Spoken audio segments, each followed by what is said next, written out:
Bolsonaro é o dono do campinho, é o dono da bola, ele dá as cartas, é o dono do jogo, na verdade, né? Por que eu tô me referindo ao que está acontecendo nesses termos e agora então a gente pode chegar no ponto central da nossa live de hoje.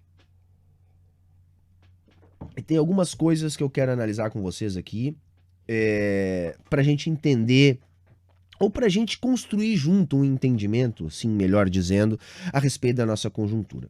Todo mundo ouviu falar, a não sei que você estivesse em Marte e esteja chegando agora, do indulto do Bolsonaro concedido a Daniel Silveira, né? Daniel Silveira, deputado bolsonarista, aquele lá que quebrou a placa da Marielle, foi condenado pelo STF e Bolsonaro surpreende a todos, elevando o tom e concedendo um indulto da graça, enfrentando, portanto, abertamente o STF. E aí, se fez toda uma discussão, né, gente? Sobre se seria legal, se não seria legal, se o decreto é ilegal, se o decreto é legal. Eu não quero fazer essa discussão jurídica, até porque eu tenho um entendimento muito duro em relação à justiça burguesa. Ela é um instrumento de dominação de classe, então aquilo que é legal ou deixa de ser legal é muito mais pautado pelos interesses políticos dominantes que estão em disputa do que a letra da lei. Tá? Eu estou rigorosamente convencido do que o direito é uma ciência política nesse sentido. Porque o justo ou não justo, o legal ou não legal, não depende da letra da lei, e sim da conjuntura política que vai embasar as avaliações dos magistrados responsáveis por julgar as coisas, né? E é isso que acaba interferindo mais. Bom, o indulto foi uma maneira muito habilidosa do Bolsonaro desviar o foco e manter esse foco desviado. Esse é o primeiro ponto que eu quero chamar a atenção aqui para vocês. Porque vejam, eu quero fazer uma discussão com vocês que é o seguinte.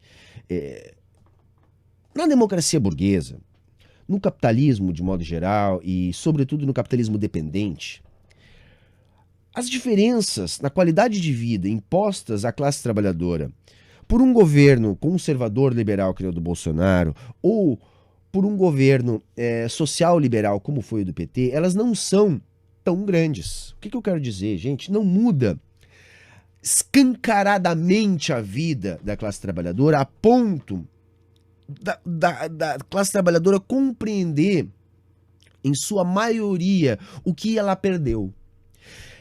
A perda acontece, ela é real, aperta as condições de vida da classe trabalhadora. Entretanto, tem alguns fenômenos que acontecem junto a essa perda de direitos, a essa maior dificuldade de viver.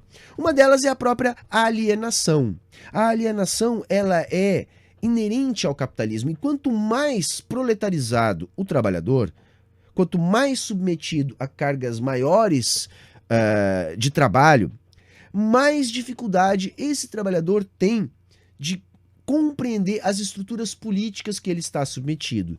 Quanto mais ele tem o seu tempo dedicado apenas à reprodução da vida material num trabalho alienante, menos condições ele tem de compreender a política à sua volta. Então, esse é um dos fatores. A vida piora, o trabalhador precisa trabalhar mais. Trabalhando mais, ele tem mais dificuldades de se politizar. Este é um ponto.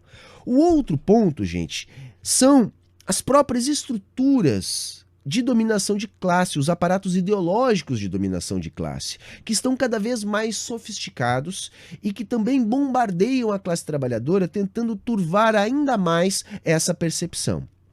O que eu estou querendo dizer? Que quando o foco do noticiário, que quando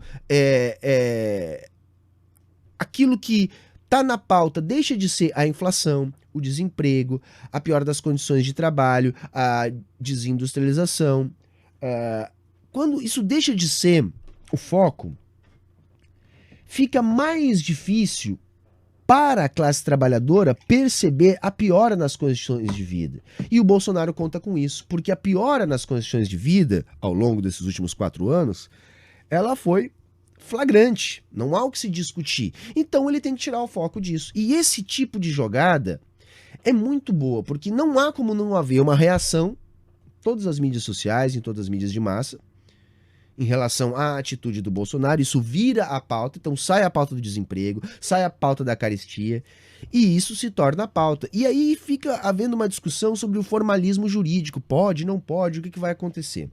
Para além disso, para além de focalizar o debate, o que para ele é bom, porque se tira o debate das condições péssimas de vida da classe trabalhadora, e é isso que está fazendo ele crescer, porque agora ele está conseguindo antagonizar. O Bolsonaro parece que está entendendo melhor a dinâmica da eleição do que o Lula. Porque o Lula está procurando não antagonizar, rumar para a direita, negociar com setores insatisfeitos da burguesia, ser esse candidato da burguesia insatisfeita, ser essa alternativa burguesa à alternativa a Bolsonaro. Enquanto que o Bolsonaro já entendeu que quanto mais antagonismo, quanto mais polarização for oferecida, mais ele cresce. Porque se o Lula cresce nas pesquisas, Bolsonaro cresce também. É isso que vem acontecendo. Bolsonaro passou pelo seu pior momento quando o foco estava na CPI da Covid, quando o foco estava nos escândalos de corrupção, quando o foco estava na carestia e no desemprego.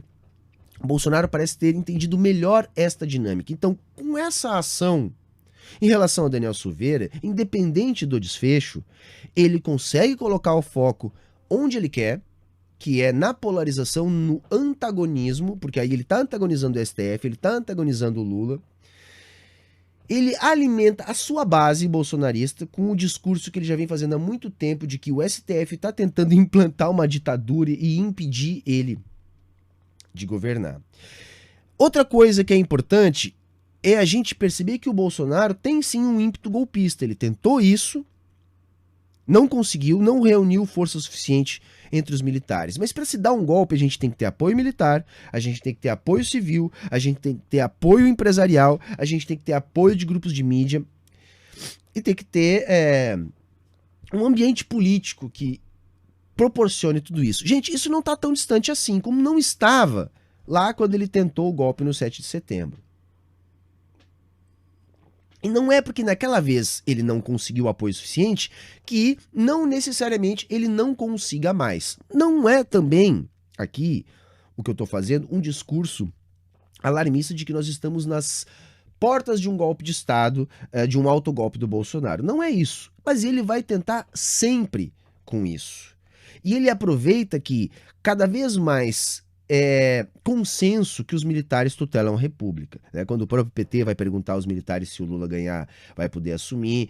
Quando os militares ficam dando recadinhos para o STF. E vejam, os militares brasileiros, além de ter essa postura de ser uma espécie de poder moderador, eles não gostam de ter seus poderes apontados.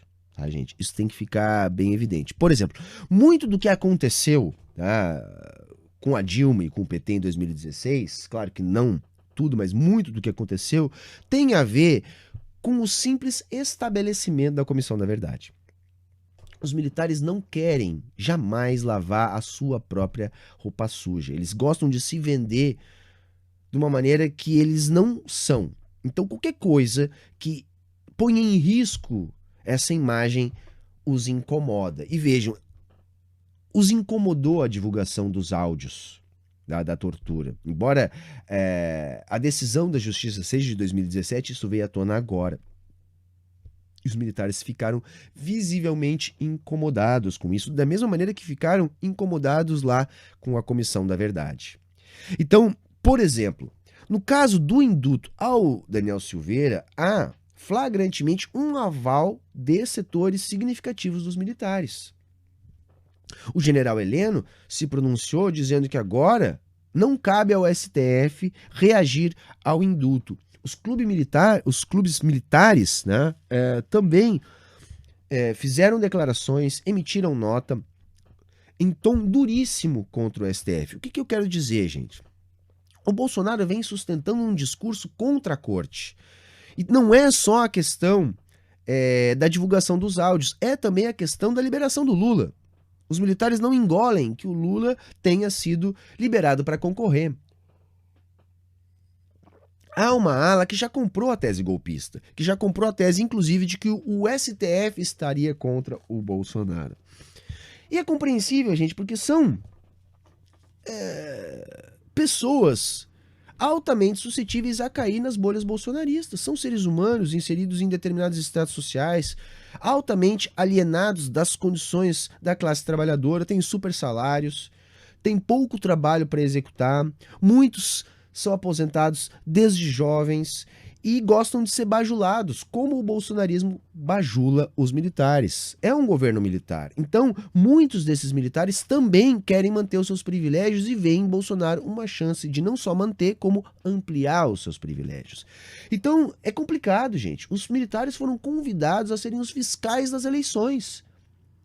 Então, se Bolsonaro aumenta a sua influência entre esses militares e cresce nas pesquisas, ele também aumenta as condições para viabilizar um tapetão, uma puxada de tapete apoiada por militares. É grave e a gente tem que se manter atento. E uma das maneiras de evitar isso é impondo a Bolsonaro uma derrota majoritária nas urnas, uma derrota inconteste. E uma outra maneira é a mobilização popular das pessoas nas ruas. Nós temos que voltar a ocupar as ruas. Se as nossas lideranças estão achando que nesta morta e que a eleição está ganha, eles estão enganados, mas nós não podemos disso. E está na hora de nós voltarmos para as ruas. As ruas mobilizadas pressionam mais Bolsonaro e fazem esse antagonismo que Lula parece não querer fazer.